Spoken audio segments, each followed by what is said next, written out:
Well, he claims he was a first responder on 9/11, a firefighter who went to the Pentagon. But tonight's stories repeated for years are getting more scrutiny as Christopher Suprun prepares to cast his ballot as a member of the Electoral College. Political reporter Jason Whiteley has this story you'll see only on News 8.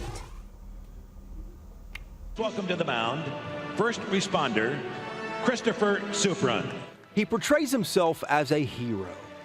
He's a firefighter paramedic who was first among the scene when the third plane struck the Pentagon during the terrorist attacks September 11th, 2001. A Dallas resident for more than a decade. He is a founding member of the Never Forget Foundation. Chris Suprun is a licensed paramedic and has a nonprofit called the Never Forget Foundation. Making news now, though, for what he wrote in the New York Times this month. How he, as a member of the Electoral College, will not support Donald Trump.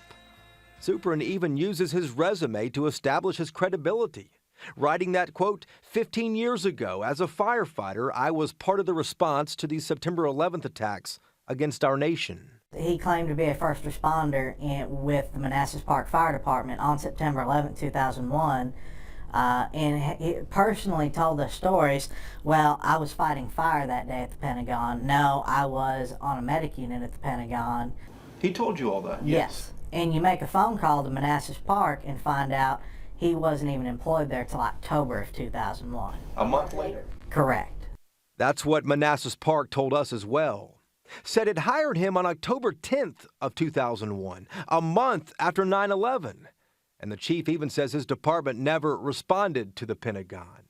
One first responder who knows Suprun agreed to speak to us only if his identity could remain confidential.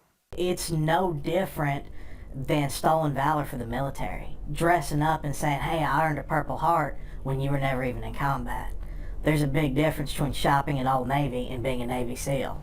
Suprun's resume shows he's currently a paramedic with Air Methods Air Ambulance Service. But that company told us he doesn't work for them. Suprun also claims to be an active paramedic with Freedom EMS in Dallas.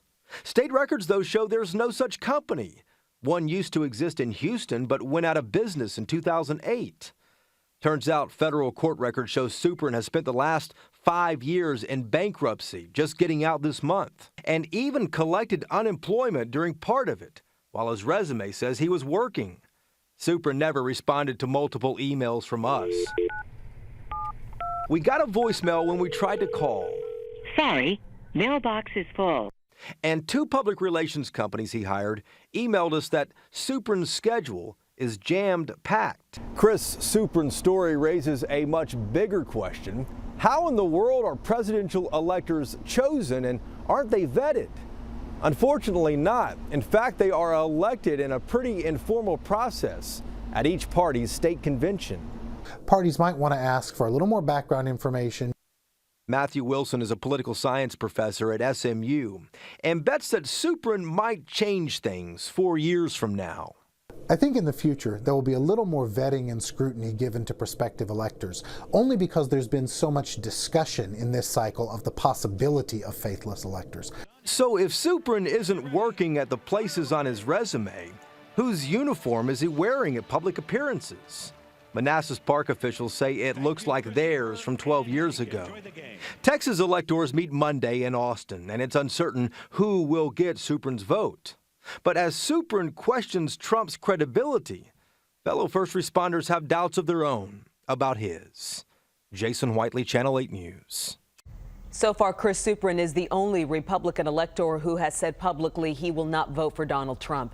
Texas has 38 electors who will meet in Austin on Monday, and News 8 will be there.